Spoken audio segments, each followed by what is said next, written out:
Welcome back. ఈ phone tapping కేసులో కీలక పరిణామం చోటు చేసుకుంది అని చెప్పొచ్చు. స్పెషల్ ఇన్వెస్టిగేషన్ టీం విచారణకు రావాలి అని చెప్పేసి మాజీ మంత్రి హరీష్ రావుకు నోటీసులు అందజేయడం జరిగింది. సిఆర్పిసి 160 కింద నోటీసులు అందజేశారు. ఇవాళ 11 గంటలకు విచారణకు రావాలి అని చెప్పడం జరిగినట్టుగా తెలుస్తోంది. అయితే ఈ విచారణకు సంబంధించి అటు బీఆర్ఎస్ మాట్లాడుతూ ఇది డైవర్షన్ పాలిటిక్స్, ఒక విధంగా చెప్పాలంటే ఈ నైట్ విజన్తో భారీ స్కామ్ ఉంది. ఈ స్కామ్ను పై మేము మాట్లాడినందుకే, సీఎం గారి బావమర్ది పేరు బయటకు వచ్చినందుకే ఈ డైవర్షన్ పాలిటిక్స్ చేస్తున్నారు అని చెప్పేసి అటు బీఆర్ఎస్ మాట్లాడుతున్నటువంటి క్రమంలో డిస్కస్ చేద్దాం. గెస్టులు కూడా సిద్ధంగా ఉన్నారు. సుమిత్ర గారు, వీరు బీఆర్ఎస్ సీనియర్ నాయకురాలు. నమస్తే అండి, welcome to the debate. Sumitra గారు. నమస్తే జ్యోత్స్న గారు. నమస్తే అండి. నమస్తే అండి.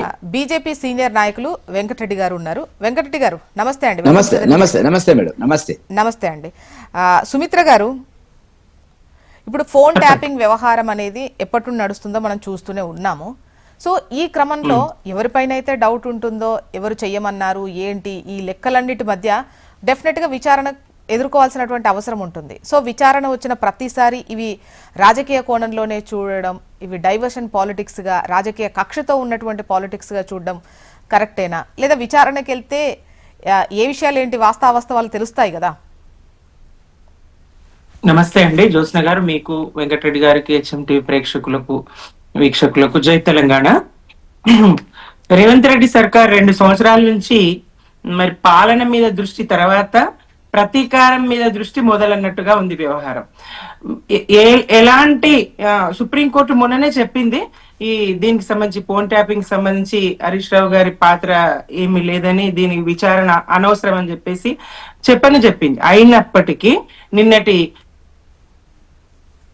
గనుల స్కామ్ అంశము ఆయన మరి బయట పెట్టేసరికి తన దగ్గర ఆధారాలు ఉన్నాయని సిబిఐ విచారణ కోరిన సందర్భంలో హరీష్ రావు గారు మరి వాళ్ళ ఈ పాలిటిక్స్ ను తెర మీదకి తీసుకొచ్చారు.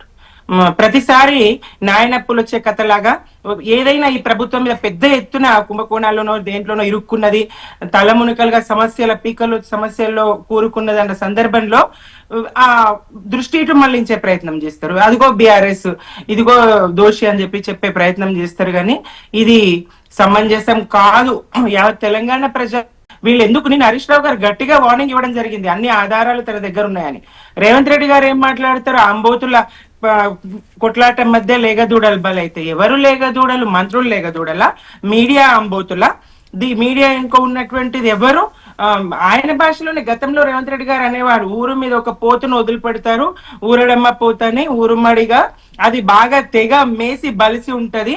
అట్లాంటిది ఇవాళ మరి ఆ ఆంబోతుల వెనుక ఏ ఆంబోతున్నది, అట్లాంటి ఆంబోతు ఏది ఉన్నది?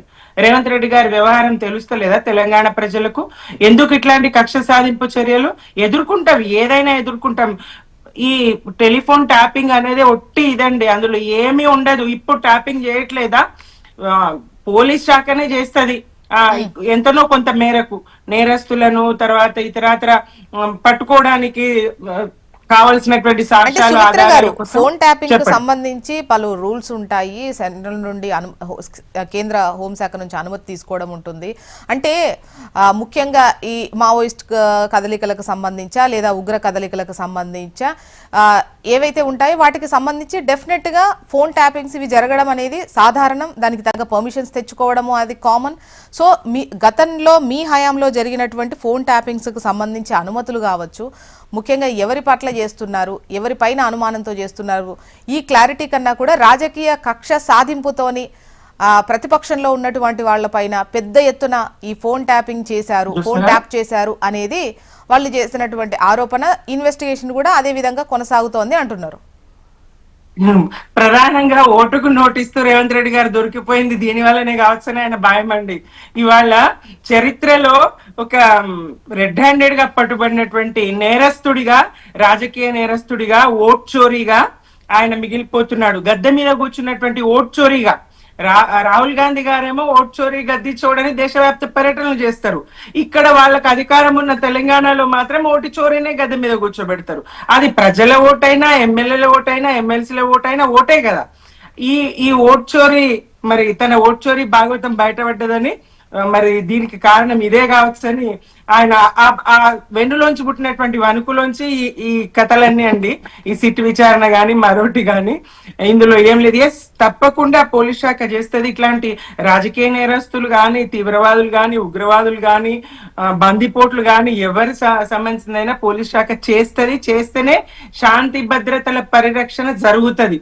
దానికి ప్రభుత్వాన్ని, మంత్రులను, ఆనాటి మంత్రులను అంటగట్టి వాళ్ళకి బాధ్యత ఉన్నది, వీళ్ళకి బాధ్యత ఉన్నదని ఊసుపోని కాలం వెళ్ళదీసే కథ లేదు తప్ప 2 సంవత్సరాల నుంచి పట్టింది లేదు, పెట్టింది లేదు.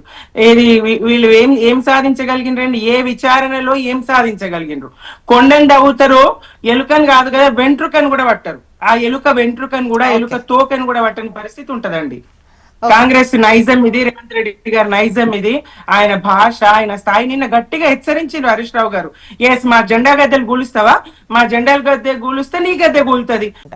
వెంకటరెడ్డి గారు నమస్తే అండి. ఈ అంశానికి సంబంధించి, అంటే ఈ ఫోన్ ట్యాపింగ్ వ్యవహారానికి సంబంధించి విచారణ ఎదుర్కోవాల్సిందిగా అటు హరీష్ రావుకు నోటీసు రావడం జరిగింది. వాళ్ళ విచారణ కూడా వెళ్ళబోతున్నట్టుగా తెలుస్తోంది.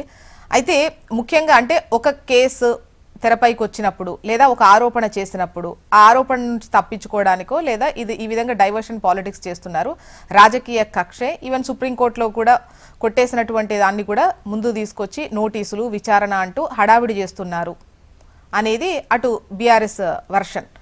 మీ ఒపీనియన్ ఏంటి? ఇప్పుడు ఒకటి జ్యోత్స్న గారు, ఈ కేసు అనేటువంటిది మనం చాలా కాలం నుంచి చూస్తున్నాము. బీఆర్ఎస్ పార్టీ ఓడిపోయిన తర్వాత కాంగ్రెస్ అధికారంలోకి వచ్చినప్పుడు రాకముందు పిసిసి ప్రెసిడెంట్ గా రేవంత్ రెడ్డి గారు చేసినటువంటి అనేక ఆరోపణలు ఉన్నటువంటివి, వాటన్నిటి మీద కూడా దర్యాప్తులు కొనసాగుతున్నాయి అనేటువంటిది 2 సంవత్సరాల తర్వాత మనకు ఉన్నటువంటి ఒక సమాచారం. అది కాళేశ్వరం కానివ్వండి, విద్యుత్ శక్తి కొనుగోలు కానివ్వండి, గొర్రెల కొనుగోలుకు సంబంధించి కావచ్చు, నయీం కేసు కావచ్చు, ఈ కార్ రేసింగ్ కావచ్చు, ఫోన్ ట్యాపింగ్ కావచ్చు, డ్రగ్స్ కేసు కావచ్చు, మియాపూర్ భూముల కేసు కావచ్చు, ధరణి భూములు, మాయాజాలము, మియాపూర్ భూములకు సంబంధించినటువంటిది కొంతకాలం కేసీఆర్ పక్కన కూర్చున్నాయన, ఇప్పుడు రేవంత్ రెడ్డి గారి పక్కన కూర్చుంటున్నటువంటి సందర్భం. నేను ఎందుకు ఈ మాట చెప్తున్నానంటే, గత ప్రభుత్వము చేసినటువంటి అనేక అవినీతికి సంబంధించినటువంటి ఆరోపణల మీద రకరకాల సిట్లు వేయడం జరిగినటువంటిది రేవంత్ రెడ్డి గారు. అవి 3 అడుగులు ముందు 4 అడుగులు వెనక్కి వెళ్తున్నటువంటి ఒక సందర్భాన్ని మనం చూస్తున్నాం తప్ప, చిత్తశుద్ధితో రేవంత్ రెడ్డి గారు వాటి మీద ఒక నిర్ణయం చేసి ఎఫ్ఐఆర్ చేసేటువంటి పరిస్థితి లేదు. చాలా కేసులు ఎఫ్ఐఆర్ ఎలిజిబిలిటీ ఉన్నటువంటి కేసు. ఇప్పుడు ఈ కార్ రేసింగ్ ఉంది మేడం, మనం చాలా సందర్భాల్లో మనం మాట్లాడుకున్నాము.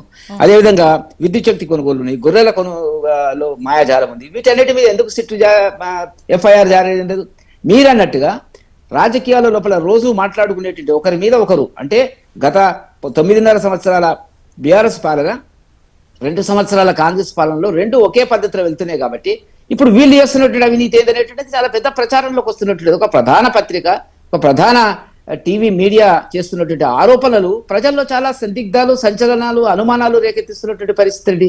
100,000 కోట్ల రూపాయల బొగ్గు గనులకు సంబంధించినటువంటి విషయం లోపల ఒక ప్రధాన పత్రిక, ఆ ప్రధాన పత్రిక కాంగ్రెస్ కు సపోర్ట్ అని నేను అనను, కానీ రేవంత్ రెడ్డి గారు వ్యక్తిగతంగా మద్దతు ఇచ్చేటువంటి పత్రిక ఇచ్చినటువంటి కథనాన్ని రేవంత్ రెడ్డి గారు మాట్లాడలేమన్నా, దావోస్ వెళ్ళిపోతూ ఖమ్మంలో మాట్లాడిన దాంట్లో, కొత్తగూడలో మాట్లాడిన దాంట్లో, మా మంత్రులంతా మంచోళ్ళు, చాలా చిత్తశుద్ధి గల వాళ్ళు, మా వాళ్ళు ఏమీ చెయ్యరు, ఏదైనా రాసేది ఉంటే నాకు ముందు చెప్పండి, నా దగ్గర క్లారిఫికేషన్ తీసుకోండి అని చెప్పినాడు తప్ప, మరి బట్టి విక్రమార్క మీ ఒపీనియన్ ప్రకారం కాంగ్రెస్ లో అంతర్గతంగానే ఈ జరుగుతున్నాయని అనుకుంటున్నారా? అంతర్గతం ఏముంది మేడం, అంతర్గతం రేవంత్ రెడ్డి గారు చాలా జాగ్రత్తగా రాజకీయాలను అంచనా వేయగలుగుతాడు. ఆ విషయంలో నేను తప్పకుండా ఒప్పుకుంటాను. రాజకీయాలకు అతీతంగా కూడా ముందు చూపు ఉన్నటువంటి వ్యక్తి. ఆయనకు ఒకటి అర్థమైంది ఏంటంటే, దేశంలో కాంగ్రెస్ పార్టీకి ఇక పుట్టగతులు లేవు, రాహుల్ గాంధీ నాయకత్వంలో కాంగ్రెస్ ఉండేటువంటి పరిస్థితి లేదు. కాబట్టి తనుగా కాంగ్రెస్ ప్రత్యామ్నాయేతర శక్తిగా తెలంగాణలో ఎదగాలంటే తెలుగుదేశాన్ని పొగడాలా, రాజశేఖర రెడ్డి గారి పొగడాలా, రకరకాలుగా చెప్పాలా. ఖమ్మం త్రిపుర అయ్యేటట్టు కనపడుతుంది. మళ్ళీ బీజేపీ అమిత్ షా, మోదీ ప్రయత్నించిన ఒక సీటు గెలవరు. రకరకాల విచిత్రమైనటువంటి పరిస్థితుల ఆయన మాట్లాడుతున్నటువంటిది ఏంటంటే, నేనే 10 సంవత్సరాలు ముఖ్యమంత్రి అంటున్నాడు, కాంగ్రెస్ పార్టీ అని అనడం లేదు. అప్పుడు 10 సంవత్సరాలు కాంగ్రెస్ రాజశేఖర రెడ్డి గారు ఉన్నారు, తర్వాత కేసీఆర్ గారు ఉన్నారు, తర్వాత నేను అనేటువంటి ఈ యొక్క లెక్కల్లో ఆయన ఓడంటే మనకు చాలా స్పష్టంగా కనపడుతుంది. ఏంటంటే, ఎవరు ఆంధ్రజ్యోతి రాసినటువంటి పత్రిక కథనము ఎవరి మీద రాసింది? డైరెక్ట్ గా ఒక ఉప ముఖ్యమంత్రి మీద రాయడం జరిగింది కదా, దానికి సమాధానం చెప్పినాడా? చెప్పలేదు కదా. చాలా కీలకమైన అంశం అది, తప్పించుకొని పోతే కాదు కదా. కాదు, ఏమీ లేదు అని చెప్పాలి కదా. సిట్ వేసినారంటున్నారు, మంత్రివర్గం ముఖ్యమంత్రి గారి అభిప్రాయం లేకుండానే సిట్ వేసినారా? ఎవరు చెప్పాలి దీనికి సమాధానము? అధికారులు వేసినారు అంటున్నారు. నేను ఒక పత్రిక మామూలుగా ఏదో యూట్యూబ్ లో వచ్చినటువంటి విషయం అయితే నేను పట్టించుకోను మేడం. కానీ ఒక ప్రధాన పత్రిక, కొన్ని విలువలు ఉన్నటువంటి పత్రిక, అక్కడ ఒక టీవీ ఛానల్, వీటి అన్నిటి మధ్యన ఏం జరుగుతుంది కథనాలు అనేటువంటిది వాళ్ళు చర్చిస్తారు. గతంలో కేసీఆర్ జమానాలు కూడా ఇదే జరిగింది అంటున్నారు. కేసీఆర్ గారు ప్రతిభా శ్రీనివాస్ గారికి ఇప్పించే ప్రయత్నం లోపల చేస్తే ఆనాడు ఉన్నటువంటి ఎంపీగా ఉన్నటువంటి కోమటిరెడ్డి వెంకటరెడ్డి గారు ఢిల్లీలో దాన్ని క్యాన్సిల్ చేయించినటువంటి. కాబట్టి అధికారంలో ఉన్నటువంటి వాళ్ళందరూ కూడా అవినీతి కేంద్రంగా ఎట్లా డబ్బులు సంపాదించాలి అనేటువంటిది ఆర్థిక నేరాలలో ఉన్నటువంటి పరిస్థితుల ఇటువంటి మీరు అంటే ఈ కథనాలు అంటే 2-3 ఛానల్స్ కు వచ్చినటువంటి కథనాలు, మంత్రులపై వచ్చినటువంటివి, ఐఏఎస్ ఆఫీసర్ వచ్చినటువంటివి, ఈ కథనాలు ఇవన్నీ ఒళ్ళకే వేసుకుంటే అంటే ఎవరి ఇండివిజువల్ ఇమేజ్ కోసం వాళ్ళు ఇదవుతున్నారా? వ్యక్తిగతంగా అంటే బలపడడానికి, ముందుకెళ్ళడానికి మిగతా మంత్రుల మధ్యనే ఈ విధమైనటువంటి మీరు అనుమానంగా చెప్తున్నారు. నేను చాలా స్పష్టంగా చెప్తున్నా, కాంగ్రెస్ లో ఇవల్ల తెలంగాణ కాంగ్రెస్ లో ఉన్నటువంటి సమస్య ఏంటంటే వాళ్ళకొక ఆశ అనేది భవిష్యత్తులో కనపడడం లేదు. ఇప్పుడు బెంగాల్ ఎన్నికల తర్వాత మరింత స్పష్టత వస్తుంది. మీరు గుర్తుపెట్టుకోండి, భారతీయ జనతా పార్టీ బ్రహ్మాండంగా అక్కడ గెలిచేటువంటి అవకాశాలు ఉన్నాయనేటువంటి వార్తలు వస్తున్నటువంటి సందర్భం లోపల భవిష్యత్తులో కాంగ్రెస్ ఏ రకంగా ఉంటుంది, ఏ రకంగా ఉండదు అనేటువంటి కర్ణాటకలో ఆల్రెడీ గొడవలు జరుగుతూనే ఉంటాయి ఉప ముఖ్యమంత్రికి, ముఖ్యమంత్రి గారు. కాబట్టి వీటన్నిటిని దృష్టిలో పెట్టుకున్నప్పుడు రేవంత్ రెడ్డి గారు తన ఒక ప్రత్యామ్నాయ కాంగ్రెస్ ఇతర ప్రత్యామ్నాయ వ్యక్తిగతంగా ఏ హైకమాండ్ ఉండొద్దు ఆయనకు, అటు బీజేపీ ఉండొద్దు, లేకపోతే కాంగ్రెస్ ఉండొద్దు, తనే సొంతంగా ఎదగాల, ఇంకో 20 ఏళ్ళు పాలించాలనేటువంటి ఆలోచన ఉంటే తప్పు, నేను తప్పు పట్టడం లేదు. ఆ కోణం లోపల ఈ రాజకీయాల చుట్టూ తెలంగాణలో కొత్త కొత్త వార్తలు వస్తున్నాయని చెప్పి నా అభిప్రాయం. ఇందిరా గారు మీరే సమాధానం చెప్పాలి. ముఖ్యంగా సిట్ విచారణకు సంబంధించి మాజీ మంత్రి హరీష్ కు నోటీసులు ఇవాళ. అయితే ఇలా నోటీసులు రావడం అనేది డైవర్షన్ పాలిటిక్స్ గా బీఆర్ఎస్ కొట్టిపారేస్తోంది. ఈ మధ్య రీసెంట్గా ఏదైతే సైట్ విజిట్లో భారీ స్కామ్ జరిగింది, ఈ సింగరేణి సంస్థను అవినీతికి అడ్డాగా మార్చింది ప్రభుత్వం, సో సిబిఐ ఎంక్వైరీ కావాలి, ఇందులో లబ్ధి పొందుతోంది సీఎం గారి బామ్మర్దే అన్నటువంటివి, ఇవన్నీ ముందుకు రావడంతో వీటిని డైవర్ట్ చేయడం కోసమే ఇప్పుడు మళ్ళీ ఈ విచారణ అంశం తెరపైకి వచ్చింది, ఈ డ్రామా నడుస్తోంది అనేది BRS version. First of all ప్యానెల్లో ఉన్న సోదరికి, అలాగే ఎంకన్నకు, మీకు, అలాగే హెచ్ఎంటి ప్రేక్షకులకు గుడ్ మార్నింగ్ అండి. సో ఆరోపణలు చేస్తే కూడా దాంట్లో కొంత పస ఉండాల్సినటువంటి అవసరం ఉంది. సిట్కి కొంత అధికారం ఉన్నది, అధికారులు వాళ్ళ పనులు వాళ్ళు చేస్తున్నారు. సో జరిగేటువంటి నేపథ్యంలో హరీష్ రావు గారికి ఇవాళ ఆయనకి నోటీసులు ఇచ్చినారు అని అంటే, గతంలో ఆయన నియోజకవర్గానికి సంబంధించిన చక్రాధర్ గౌడ్ అనేటువంటి వ్యక్తి కూడా నా ఫోన్ ట్యాపింగ్ చేశాడు హరీష్ రావు, ఇది పరిస్థితి, నన్ను ఆగమాగం చేసినాడు అని చెప్పేసి తను ఇచ్చినటువంటి దాఖలాలు కూడా మనం మర్చిపోవద్దు. సో గత ప్రభుత్వము పూర్తిగా వ్యవస్థని నిర్వీర్యం చేసింది. ఏవైతే ప్రభుత్వాన్ని విధ్వంసం చేసే శక్తులు ఏవైతే ఉన్నాయో, లైక్ మావోయిస్టులు ఉండొచ్చు, ఉగ్రవాదులకు సంబంధించిన అట్లాంటి అంశాల పట్ల ఫోన్ ట్యాపింగ్ అనేది జనరల్ గా జరిగి ఉండేది. బట్ కవిత గారు చెప్పారు కదా, సొంత ఇంటి అల్లుడి ఫోన్ ట్యాప్ చేస్తాడు ఎవడైనా అని చెప్పేసి బిడ్డనే చెప్పింది. మనం ఇప్పుడు నేను ఇంద్రాశోభం చేసిందో లేకపోతే రేవంత్ రెడ్డి గారిది చేసిందో ఇంక చెప్పట్లా, సొంత ఇంటి ఆడబిడ్డ నా మొగుడి ఫోన్ ట్యాప్ చేశారని చెప్పింది. దానికి సమాధానం చెప్పమనండి ఫస్ట్. సో ఏమంటారు, ఏదో సామెతం చూడండి, మన తెలంగాణలో చెప్తారు, గుమ్మడి సద్దులు గుమ్ముల్లోనే ఉండాలి. కవిత బీఆర్ఎస్ లోనే ఉండి అంటే కొనసాగుదామని అనుకుంటూ పార్టీలోనే ఉన్నప్పుడు ఎప్పుడు ఇటువంటి వ్యాఖ్యలు చేయలేదు గతంలో. సో ఎప్పుడైతే బయటకు వద్దాము అని అనుకున్నారో, పార్టీతోని విభేదించినప్పుడు, ఇప్పుడు ఎవరైనా కూడా బయటకు వచ్చినప్పుడు, ఇప్పుడు కవితను ఒకలా చూడడము, మిగతా నేతలను ఒక లెక్క అనే కాదు కదా, ఆమె బయటకు వచ్చేటప్పుడు అనేసి వచ్చింది. ఎప్పుడు ఇవన్నీ విషయాలు మేము ముందు మాట్లాడినాం. సో ఆమె బయటకు వచ్చే ముందు అంటే ఇంకా ఆమెను ఎక్స్పెల్ చేయక ముందుకు, వాళ్ళు సస్పెండ్ చేయక ముందుకు ఆమె ఈ విషయాల పట్ల అంత ముందు కూడా స్పందించింది. బట్ ఇప్పుడు సస్పెండ్ చేసినాక ఇంకా బహిరంగంగా ఓపెన్ గా ఆమె అన్ని విషయాలను మాట్లాడుతుంది. సో నేను ఏమంటున్నంటే, ప్రభుత్వం 10 సంవత్సరాల అధికారంలో ఉండి ఎవరెవరి వేడి ఏ ఫోన్లను ఏ విధంగా ట్యాప్ చేశారు. ఇంకో విషయం కూడా ఈ సందర్భంగా గుర్తు చేస్తా, సంతోష్ జీ అనేటువంటి వ్యక్తి తెరపైకి ఎందుకు వచ్చిండండి?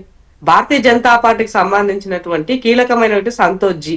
ఏమైంది ఆ కేసు? 4 ఎమ్మెల్యేలను మా పార్టీ వాళ్ళ నుంచి బీజేపీలు తీసుకుపోయే ప్రయత్నం చేస్తున్నారు, మేము రెడ్ హ్యాండెడ్ గా పట్టుకున్నాము, ఒక స్వామీజీ కేంద్రకంగా జరిగింది అని చెప్పేసి ఆ రోజు కేసీఆర్ గారు ప్రెస్ మీట్ పెట్టి 2 గంటల పైనే ప్రెస్ మీట్ పెట్టి ఈ క్లిప్పులు, ఈ వీడియోలు ఇవన్నీ కూడా నేను ఏమంటారు సుప్రీంకోర్టుకి, తర్వాత రాష్ట్రపతి గారికి, వివిధ వ్యవస్థలకు అన్నింటికీ కూడా నేను పంపిస్తున్నానని కూడా చెప్పడం జరిగింది. మరి ఫోన్ ట్యాప్ చేయకపోతే మీకు ఆ విషయం ఏ రకంగా తెలిసింది? అసలు ఆ కేసు అంటే ఏమైంది?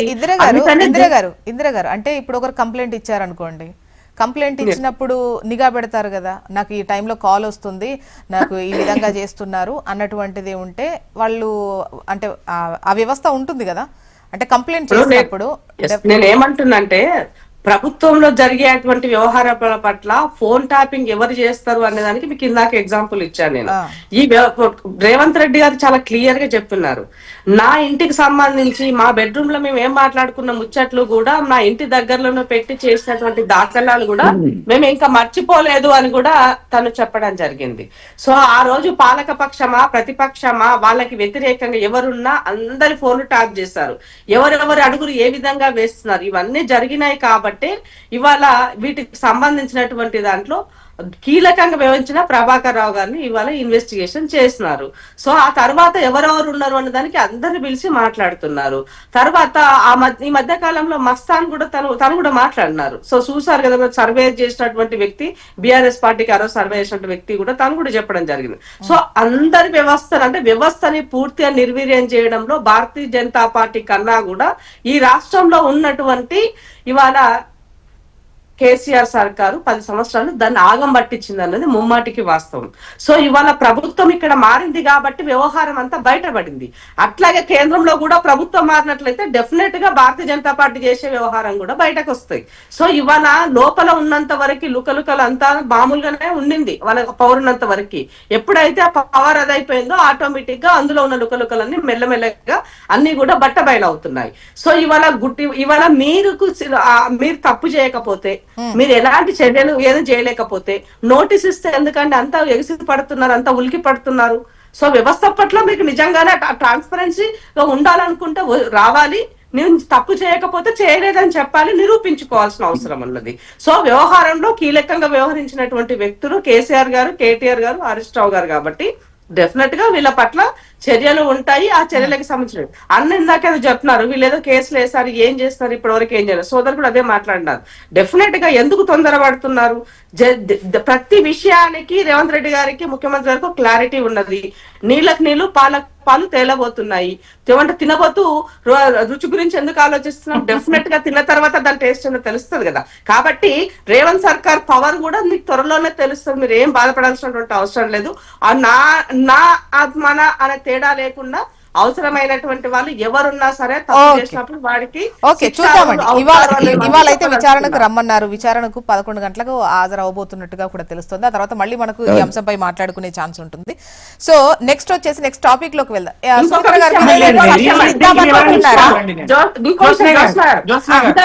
సింగరేణికి సంబంధించి ఇద్దరు మాట్లాడినటువంటి దాంట్లో సింగరేణికి సంబంధించిన దాంట్లో ముఖ్యమంత్రి గారు ఏం చెప్పినారు? పేపర్ లో వచ్చినటువంటి కథనాలలో చైర్మన్ గా మీకు ఏమైనా పంచాయతీ ఉంటే 4 గోళ్ల మధ్య తెచ్చుకోండి, మీ ఇష్టం మీరు ఏదైనా చేసుకోండి, ప్రభుత్వాన్ని బద్నాం చేయొద్దు. ప్రభుత్వానికి సంబంధించినటువంటి వ్యవహారము కీలక మనుషులు ఒక వ్యక్తుల పేర్లు తీసుకొని మీరు రాసే సందర్భంలో డెఫినెట్ గా ఒక ముఖ్యమంత్రి గారిని అవైలబుల్ అందుబాటులో ఉన్నాను, మీకేమైనా అనుమానాలు ఉన్నట్లయితే మా ద్వారా నివృత్తి చేసుకోండి అని చెప్పడం జరిగింది. తప్పేముంది దాంట్లో తప్పేమున్నది? దాన్ని ఎందుకు మనము ఏదో అంటారు మంత్రులను వెనకేసుకొస్తున్నారు, ఇంకేదో జరుగుతున్నారు అంటే ఇప్పుడు హెడ్ ఆఫ్ ద ఫ్యామిలీ ముఖ్యమంత్రి స్పందించాల్సిన అవసరం ఉంది. ఇందిరా గారు, అంశానికి సంబంధించి ఒక వార్త ఉంటే రాయాలా వద్దా అని అడగాల్సినటువంటి అవసరం ఉంటుందా? నాకు అర్థం కాలేదు.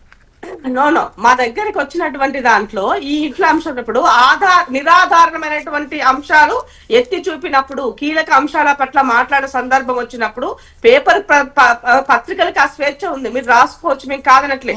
కానీ ప్రూఫ్ లేకుండా నిజంగానే అలిగేషన్ ప్రాపర్ గా లేకపోయినట్టయితే ఇవాళ చట్టపరంగా ఎట్లాగో చర్యలు తీసుకుంటారు కదా. డెఫినెట్ గా జరుగుతుంది. కానీ ప్రజల్లో ఒక రకమైనటువంటి అనుమానాలు తలెత్తే విధంగా, ఒక వాళ్ళని భయభ్రాంతులకు గురి చేసే విధంగా ఈ ప్రభుత్వం ఏదో చేస్తుంది, ఏదో జరిగిపోతుంది, ఏమో అయిపోతుంది అనే విధంగా ఒక ఆ ఇంప్రెషన్ క్రియేట్ కాకుండా ఉంటే బాగుంటది. మీరు ఇలాంటి అంశాలు చేసేటప్పుడు అడగడం తప్పేమున్నది, తప్పులేదు కదా సార్, ఇలా ఉంది పరిస్థితి, ఆధారాలు ఉన్నాయంటే ఆయన ముఖ్యమంత్రి కూడా ఏమంటారు, తప్పు జరిగినప్పుడు చేయండి అంటారు, యాక్షన్ ఉంటే తీసుకోండి అని చెప్తారు. దాన్ని ఎవరేమో అడ్డుపడరు కదా ఆ విషయంలో.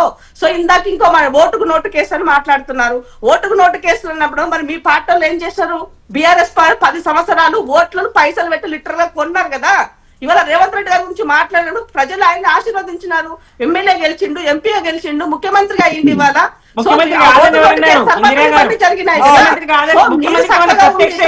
మాట్లాడితే బాగుంటది.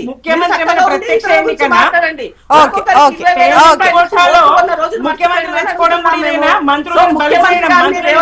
మాట్లాడే నైతిక హక్కు బీఆర్ఎస్ మాట్లాడేటప్పుడు చాలా మీకు మాట్లాడే నైతిక హక్కు లేదు. రేవంత్ రెడ్డి గారి గురించి ఏం చేయనట్టుగా సచ్చరిచిన పుత్రుల లెక్క అబద్ధాలు మాట్లాడినట్టుగా పాలిటిక్స్ లో ఎవరు సత్య హరిచంద్రులు కనిపించడంలో కూడా మాకు కనిపించట్లేదు. దయచేసి ఒక్కటి ఇందిరా గారు, జ్యోత్స్న గారు ఒక్క నిమిషం అని నన్ను క్లారిటీ ఇవ్వనియండి. సొంత కూతురు, సొంత అల్లుడు, ఎస్ జామాత దశమగ్రామం, సొంత అల్లుడు ఎన్టీఆర్ ను వెన్నుపోటు పొడిచి గద్దె మీద కూర్చోలేదా? ఆయన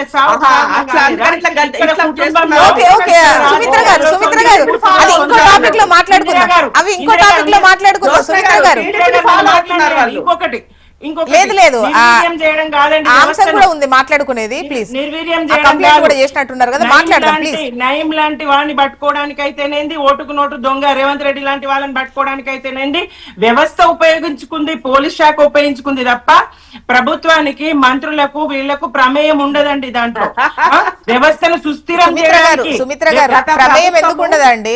డైరెక్ట్ రిపోర్ట్ చేస్తారు కదా సీఎం సాబ్. పార్టీ పూర్తిగా ఒక వ్యక్తి చేతిలోనే కేసీఆర్ గారు ఏం చెప్తే అది పైనుంచి కింది దాకా జరిగేటువంటి వ్యవహారం ఉన్నది. ఇప్పుడు రేవంత్ రెడ్డి ఏం చెప్తే అది మీడియాలో రావడం లేదా?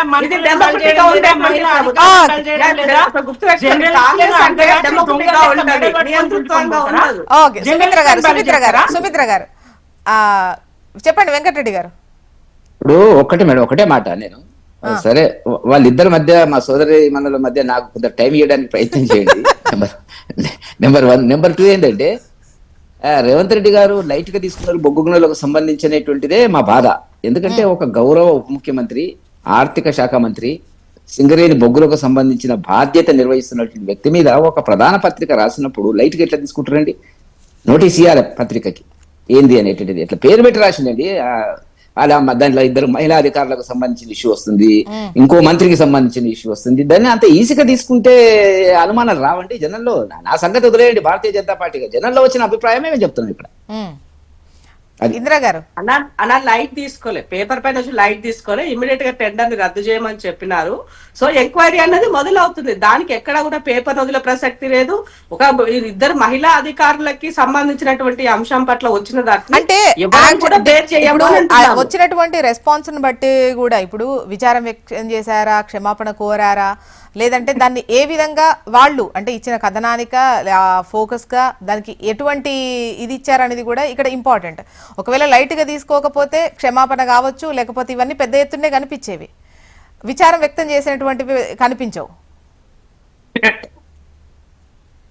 ఓకే చూద్దాం.